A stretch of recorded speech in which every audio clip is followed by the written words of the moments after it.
안녕하세요. 저는 이번에 경기도 합격하게 된 김미를이라고 합니다. 제가 먼저 드리고 싶은 말씀은 제가 2019년 경기 초등 특수 임용 합격 수기고요. 옆에 김미를이라고 적혀 있는 그거 보시면 되거든요. 예, 먼저 시작하기 앞서 저의 임용 후기는 초수생분들이나 자, 절대 공부 시간이 확보되신 분들보다는 N수생 혹은 이를 병행하시는 기간제 선생님들께 추천해드리고 싶은 특강입니다. 그래서 그런 것을 조금 확보를 하고 들어주셨으면 감사하겠어요. 그리고 제가 너무 떨리네요. 이 2차보다 더 떨리네. 맨날 이제 합격생 선생님들을 앞에서 보고 또 그렇게 했는데 제가 이 자리에 서게 될 줄은 몰랐네요. 여튼 그럼 시작을 하게 됐습니다. 예. 먼저 저는 공부 방향을 두 가지로 나눴습니다. 첫 번째로는 마인드 및 신체 측면으로 나눴고요. 그리고 두 번째는 공부 스킬 측면으로 나눴습니다. 첫 번째로 마인드 및 신체 측면에서는 제가 중요시 여기는 5가지를 쭉 함축해가지고 이야기를 드릴 거거든요. 먼저 이제 첫 번째로 동기부여보다는 루틴 확립을 저는 되게 중요하게 생각했어요. 저도 공부를 저는 5년을 했거든요. 5년을 해서 되게 장수생인데 제가 실질적으로 1차를 합격했던 거는 작년이랑 올해 이렇게 1차를 합격을 했었습니다. 네, 생각을 해보니까 그 전에 3년을 공부했던 게 허투루 공부한 건 아니지만은 루틴을 확립하기보다는 동기부여의 측면에서만 너무 생각을 했던 것 같아요. 그래서 저는 막 동기부여를 하기 위해서 막 영상도 찾아보고 혹은 책도 찾아보고 좀 여러 가지로 좀 그렇게 했는데 결국에는 그게 작심삼일이 되더라고요.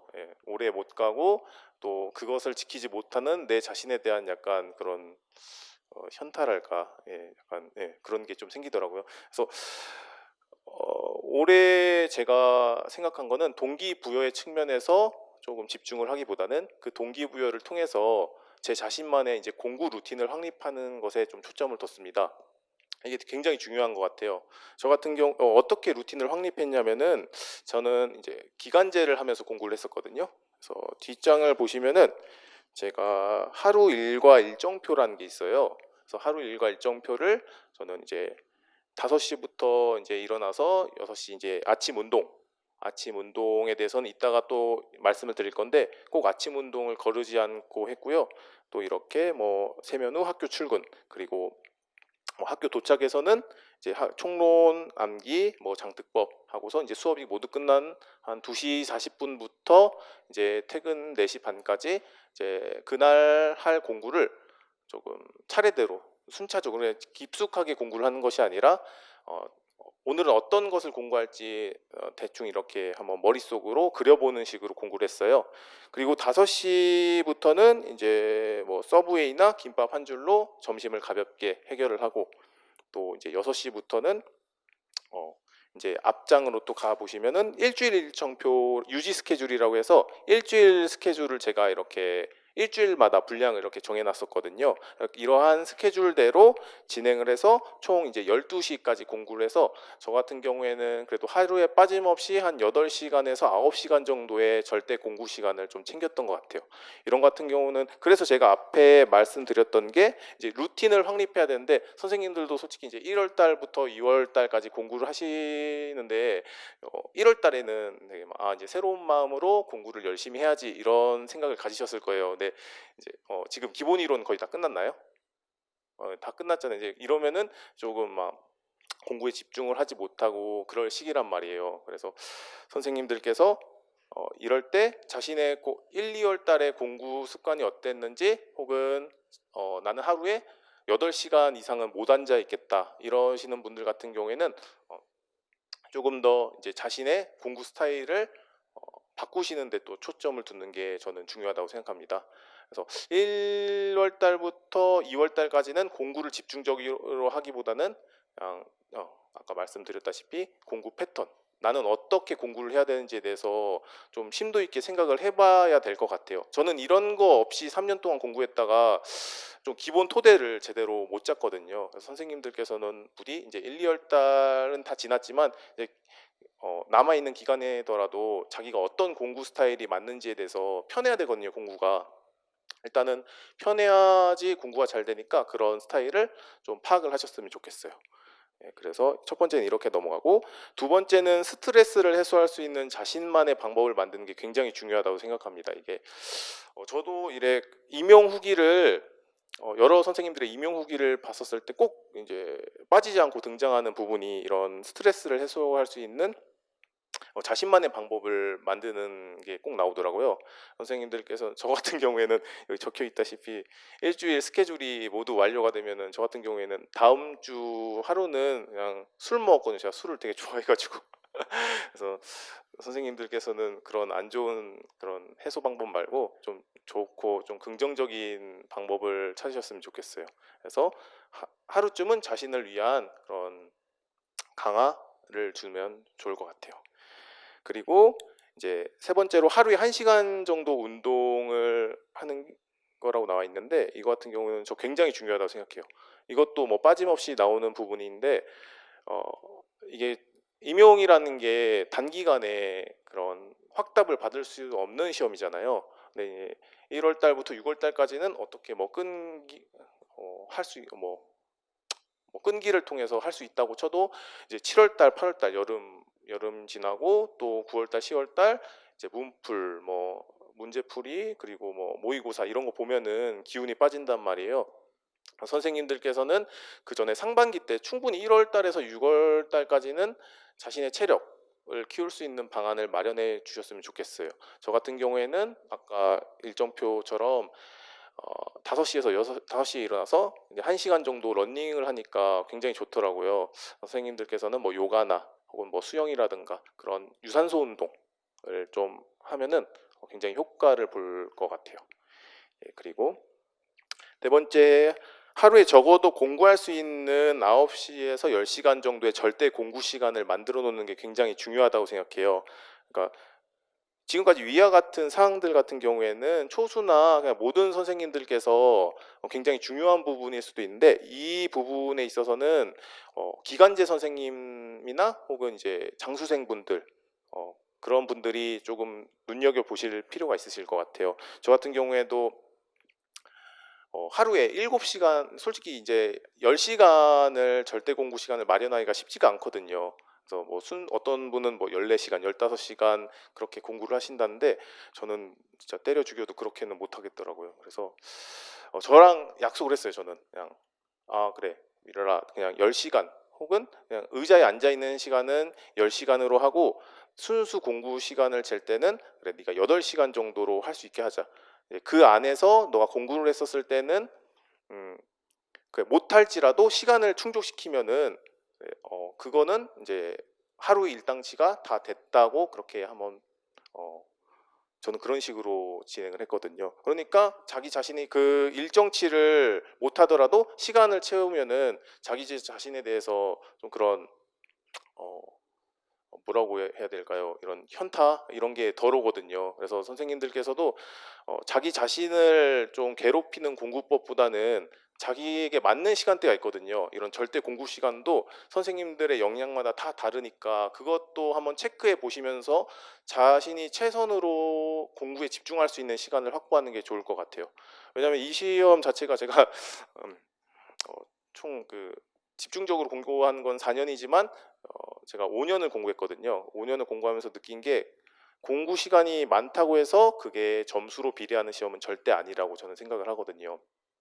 얼만큼 그 순간 선택을 해서 그거에 집중하느냐, 그거에 따라서 점수가 판이하게 갈리는 시험이기 때문에 선생님들께서 막 상반기 때 너무 몰아붙여서 하는 공부보다는 꾸준히 지킬 수 있는 공부 방법을 마련하는 게 최선인 것 같아요. 제가 다년간 공부를 하면서 느낀 게 뭐냐면 초수에 합격하신 분이랑 장수에 합격하신 분들의 차이점이 그걸 못해서 그런 것 같더라고요. 초수에 붙으신 분들은 딱 내가 어떤 분량을 하루에 공부하고 그 분량만큼 내가 공부하지 않은 부분에 있어서 문제가 나오면은 나 그거 틀리겠다. 어차피 이거 뭐 100점 받는 시험도 아니고 70점에서 80점 맞으면은 80% 맞으면은 어차피 합격하는 시험이니까 그거에 대해서 뭐 더 이상 공부를 안 하겠다 이런 식으로 약간 자신을 믿고 공부하는 스타일들이 초수 때 합격을 많이들 하시더라고요. 선생님들도 이제 너무 그런 거에서 얽매이지 않으시고 하셨으면 좋겠어요. 그리고 다섯 번째로 이거 같은 경우에는 지금 여자 선생님들이 많으셔서 모르는데 남자 선생님들이나 이제 스마트폰이나 그런 기기를 좋아하시는 분들이 되게 계시더라고요. 저도 그렇거든요. 이제 넷플릭스나 뭐 유튜브 엄청 좋아해가지고 어, 없어서 못 사는데 저 같은 경우는 공부를 했었을 때 그 휴대폰 사용 금지 앱 있잖아요. 뭐 많이들 사용하시는 금지 앱을 일을 할 때도 5시에 시작해서 12시에 휴대폰 그러니까 전화랑 문자만 되도록 그렇게 설정을 했었거든요. 안 그러면 제가 이게 어떻게든 풀려고 하니까 선생님들 뭐 컨트롤이 되시는 선생님들 같은 경우에는 그걸 활용하셔서 공부를 하시는 분들도 계신데 그럼 그대로 하시면 되고 저처럼 이런 스마트폰이나 그런 기기에 좀, 좀 중독이 심하신 분들은 저처럼 이 앱을 활용해서 좀 조절을 하시는 게 굉장히 중요한 것 같아요. 예. 이렇게 마인드 및 신체 측면은 여기까지 할 거고요. 그리고 공부 스킬 측면으로 한번 넘어가 보도록 할게요.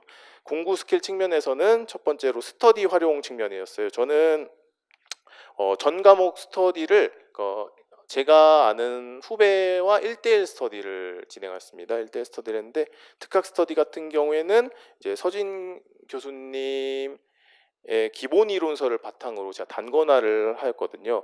그 단권화를 했는데 그 1, 2월 달 기본 이론서 있잖아요. 그 기본 이론서를 저는 총 4권으로 분량으로 분철을 했어요. 분철을 해서 그걸 토대로 단권화를 진행했습니다. 제가 똥손이라서 뭐 다른 선생님들처럼 단권화를 한 권으로 하지를 못하거든요. 그래서 저는 그렇게 4권으로 하고 또 그 4권만으로는 부족해요.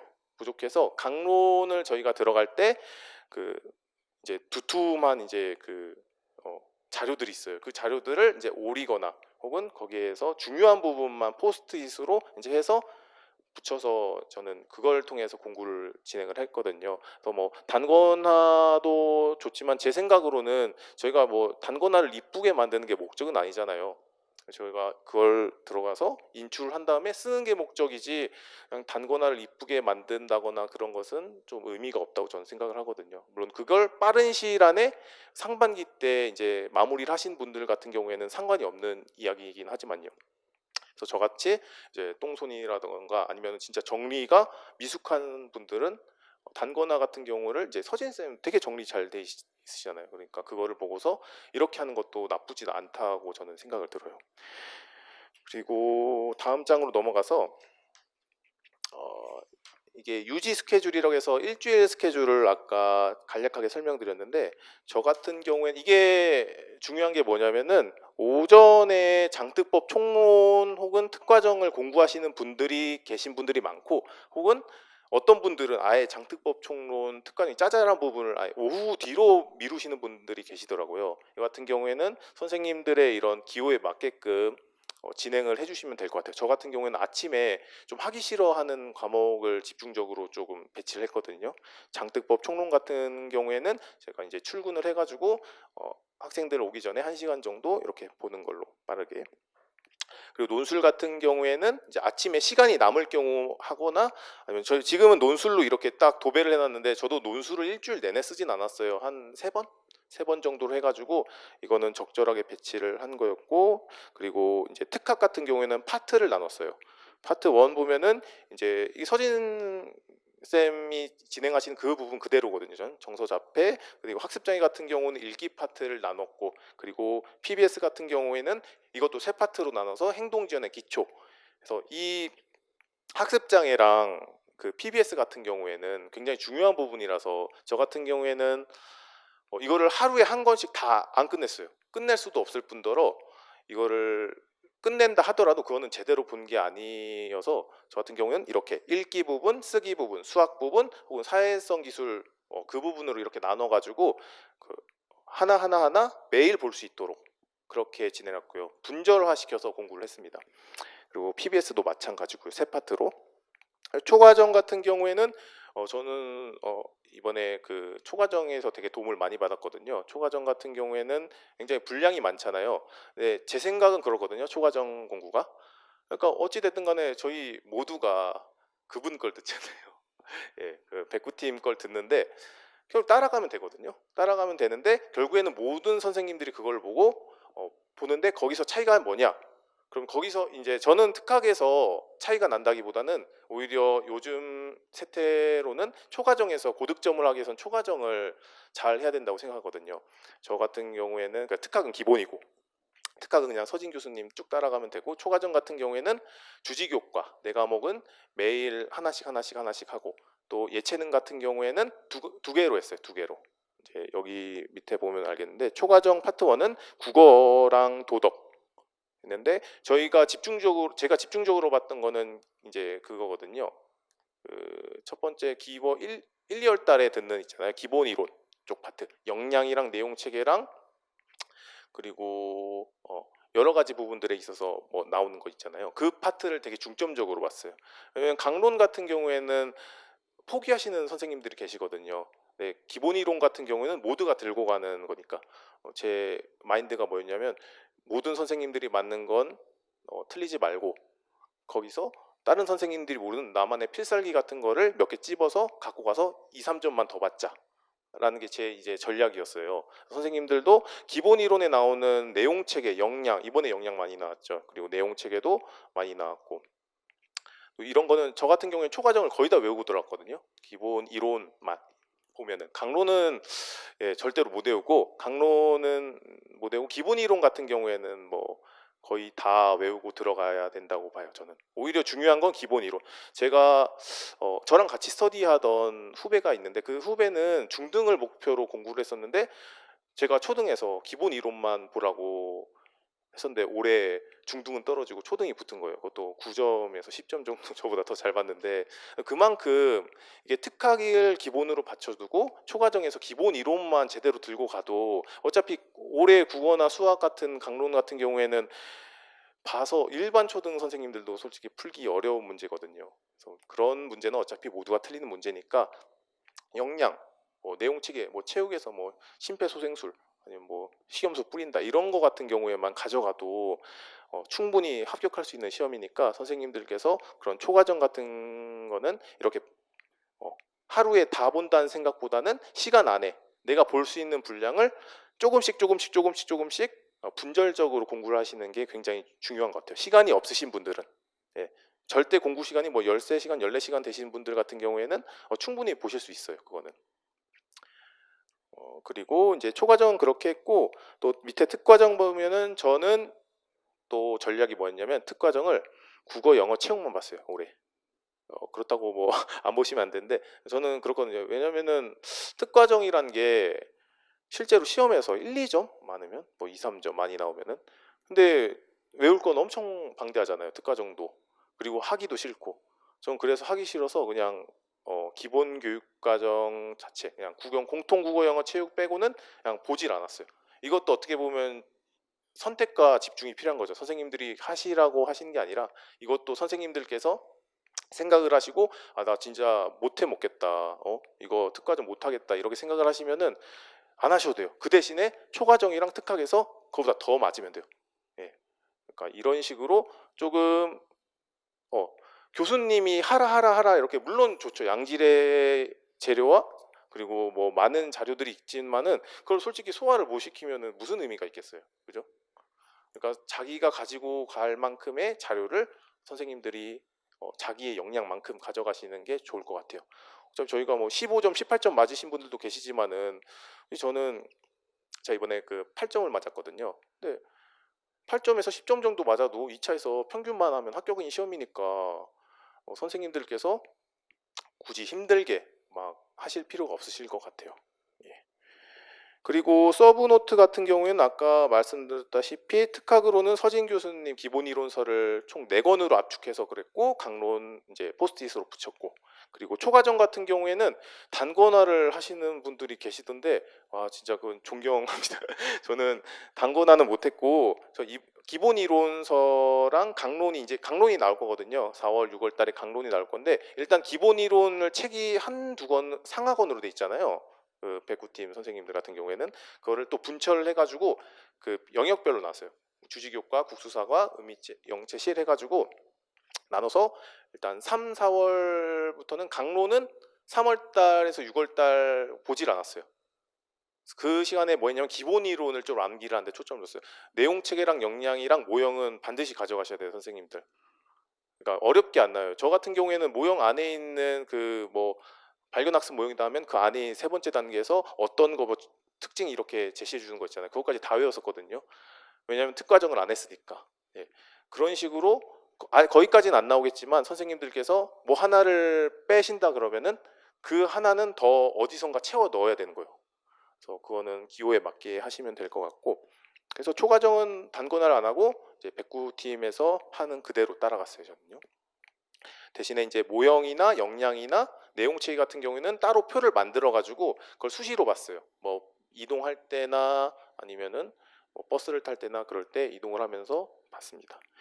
그리고 문제풀이나 모의고사 직강이 있는데요. 이거 같은 경우에는 저는 작년에는 기간제를 썼고 3년을 이제 서진 교수님 강의를 제가 문풀이나 모고를 거의 10등 안에 직강을 했었어요. 10등 안으로 줄을 섰거든요. 새벽 4시쯤 와가지고 이제 여기 뒤에 찜질방에서 자고 막 4시에 해서 했는데 결국 앞자리 한 여기 앞자리에서 들어봤더니 결국에는 졸더라고요. 예, 졸면서 서진 교수님이 뭐 무슨 말씀을 하시는지 막 파악을 못하고, 그래서 차라리 그것보다는 그냥 조금 중간 자리, 한 저 정도 자리, 뭐 TV가 보이는 자리거나 아니면 서진 교수님께서 이제 육안으로 보일 수 있는 자리에 앉아가지고 선생님들께서 편하게 들으셨으면 좋겠어요. 좀 공부를 편하게 해야 되는 것 같아요. 뭐 어렵게 해서 앞자리에 있어서 뭐 고득점을 받는 것도 아니고 끝자리에 있어서 뭐 점수가 낮은 것도 아니니까 그건 선생님들이 편하신 대로 그렇게 하시면 될 것 같아요. 그리고 공부계획 세우기는 아까 말씀드렸으니까 넘어가도록 할게요. 그리고 기출문제 분석이 진짜 임용의 알파이자 오메가인 것 같아요. 이게 서진 아까도 말씀드렸다시피 서진 쌤의 자료가 정말 양질의 자료고 방대해요. 근데 그거를 다 들고 갈 수는 없잖아요. 그럼 결국 척도가 뭐냐? 그럼 기출 분석이거든요. 기출 분석을 저는 1년 동안 한 4번을 돌렸어요. 4번. 뭐 어떤 분은 8번, 뭐 12번 이렇게 돌리신 분들도 계신데 제대로 솔직히 한 번 돌리는 것도 어려울 거예요. 기출 분석을 통해서 이 문제가 어떤 문제인지 저는 상중하로 나눴거든요. 뭐 REBT 같은 경우에는 뭐 논박이나 신념 이런 부분에서 이게 명칭 빵꾸 뚫어가지고 논박 쓰는 거는 하. 그리고 내가 조금이라도 생각해야 돼. 그냥 기입형, 약간 뭐 망막색소 변성에서 뭐 있는 애가 뭐 어떻게 진행이 되느냐 그러면은 뭐 간체서 추체세포 뭐 이런 식으로 하는 거, 그게 중문제. 그리고 상문제가 뭐냐면 이번에 혹시 보셨을지 모르겠지만 중재반응 모델 관련해서 문제가 많이 나왔거든요. 그런 남들도 건들기 어려운 문제를 상으로 집었어요. 이건 되게 나와도 변별을 하기가 어려운 문제들을 상으로 넣었거든요. 그래서 제가 기출 분석을 할 때도 이런 상문제에 좀 집착을 하셔가지고 막 서진 교수님한테 이거 막 이렇게 돼서 이렇게 하는 거 아니냐 그런 식으로 물어보시는 분들도 계신데 전 그건 의미가 없다고 보고 중에서 하 문제를 이제 그런 다른 패턴으로 기출 분석을 하는 걸 되게 추천드려요. 그래서 그런 분석을 통해서 중하 문제만 풀어도 솔직히 그 특수는 합격이거든요. 네, 그래서 그런 식으로 하고 또 7월부터 기출 문제를 반복해서 풀고 답안지를 작성하는 연습을 또 진행을 했습니다. 그리고 8번째로 강의 예습 및 복습 같은 경우에는 그날 했어요. 이거 같은 경우는 꼭 지켰어요.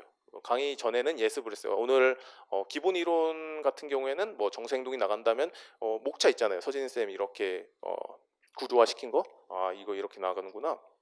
모델 나가는구나 한번 보고 이제 모두 끝났을 때는 다시 복습을 하는 형태로 그렇게 이거는 빠짐없이 진행했던 것 같아요. 중요한 부분이기도 하고.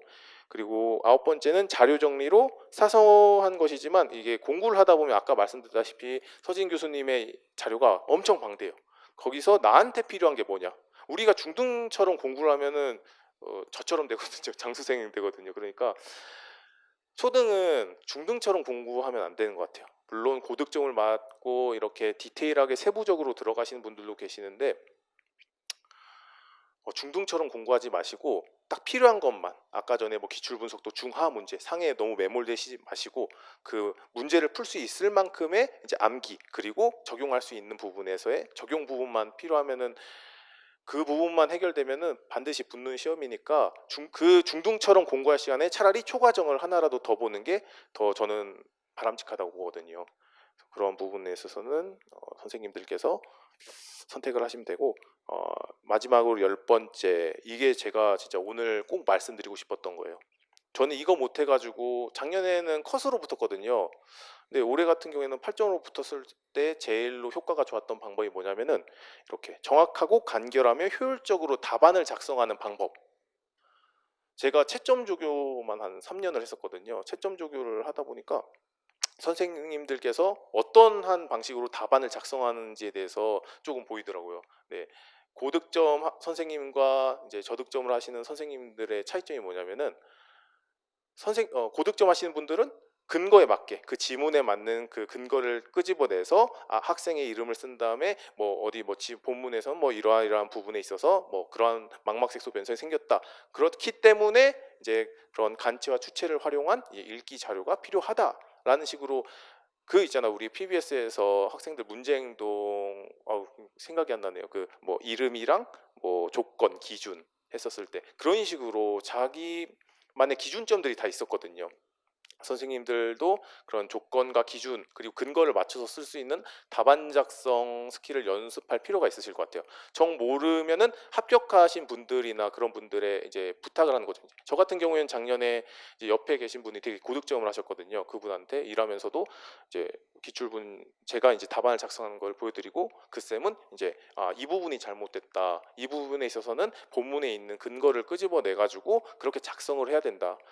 왜냐하면 이 시험 자체가 되게 주관적이거든요. 1차도 어떻게 뭐 강론에서 끄집어내야 된다 이렇게 하는데 제가 채점을 들어가시는 분들한테 말씀 듣기로는 특금에 올라 있는 답안 자체가 그러니까 말이 안 된다는 그런 소리를 많이 들었었거든요. 물론 바운더리 안에 들어가긴 하겠지만 되게 광범위하게 채점이 된다 그러는 거예요. 그래서 그 근거가 뭘까 생각해 보다가 결국에는 이제 강론에 있어 정확하게 쓰는 것이 아니라 아까 선생님께서 말씀드렸다시피 근거 있게 이제 조건에 맞게 조건을 갖고 와서 그 근거에 맞게끔 쓸 수 있으면은 웬만큼은 다 정답 처리를 해주신다고 얘기를 하시더라고요. 선생님들께서 그러한 조건과 근거 기준 그러니까 어떤 강론책에서 나와 있듯이 그래서 그 기출 분석을 통해서 그 조건과 기준을 맞추는 걸 선생님들께서 연습을 하셔야 돼요. 그 서진쌤 그 기출 분석 책을 보면 서진쌤만의 정답이잖아요. 그거는 되게 간결하고 좋긴 하지만 그게 꼭 모든 사람한테 맞진 않거든요. 또 제가 그랬고 그 부분에 있어서는 선생님들께서 그 답안을 작성하는 부분에 있어서 본인만의 그런 방법을 좀 찾으실 필요가 있으세요. 이게 진짜 중요해요.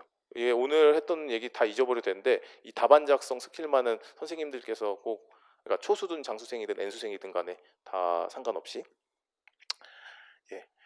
일단은 그리고 이제 마지막 장에 제가 사소한 팁을 이제 적어놨는데요. 이거 같은 경우에는 뭐 다들 공감을 하실 거예요. 뭐 기출문제 분석은 어떤 개념이 나왔는지 확실히 알아두기. 뭐 실험 치르기 전에 미리 시험장 가보기. 이거 괜찮아요. 저 같은 경우에는 그 전날에 미리 1차든 2차든 다 탐사를 갔었거든요. 그 전날에 가가지고 1차 시험장은 어떻고 2차 시험장은 이렇게 가니까 그러면은 약간 긴장되는 게 덜하고 그리고 시험이 얼마 남지 않았을 때 실제 답안지와 똑같은 양식에 이거는 뭐 이제 줄기차게 하실 거니까 그리고 체력이 좋은 사람이 결국 공부도 오래 할 것이고 그리고 기출문제 분석은 다음 나올 문제를 예상하고 시험의 경향을 파악하기 위함임을 염두에 두고 분석하기 그렇죠. 그리고 뭐 되게 이거 진짜 힘들 때 다 잘 될 거야. 긍정적인 마음가짐이 굉장히 중요한 것 같아요. 저 같은 경우에는 5년 동안 공부하면서 뭐 부모님이라든지 되게 다양한 스트레스를 받았었거든요. 그래서 선생님들도 그런 스트레스를 받을지라도 그냥 결국에는 나 자신을 사랑하는 건 자기 자신밖에 없잖아요. 어쨌든 공부를 하는 것도 나 자신이고 이런 어려운 시험도 헤쳐나가는 것도 자기 자신이니까 너무 자기 자신을 학대하면서 공부를 하실 필요는 없으신 것 같아요. 그래야지 고득점도 받으실 거고. 그리고 저는 이제 시험 보기 3일 전에 이제 또 서진 교수님께서 알려주실 건데 뭐 예상 문제 같은 경우를 이제 한 장으로 압축해가지고 그렇게 들고 왔는데 거기서도 문제가 좀 많이 나오더라고요. 나중에 선생님들도 자신만의 그런 예상 문제나 아니면은 교수님께서 그런 제공하는 그런 예상 문제를 한 번씩 읽어가는 걸 되게 추천드려요. 네.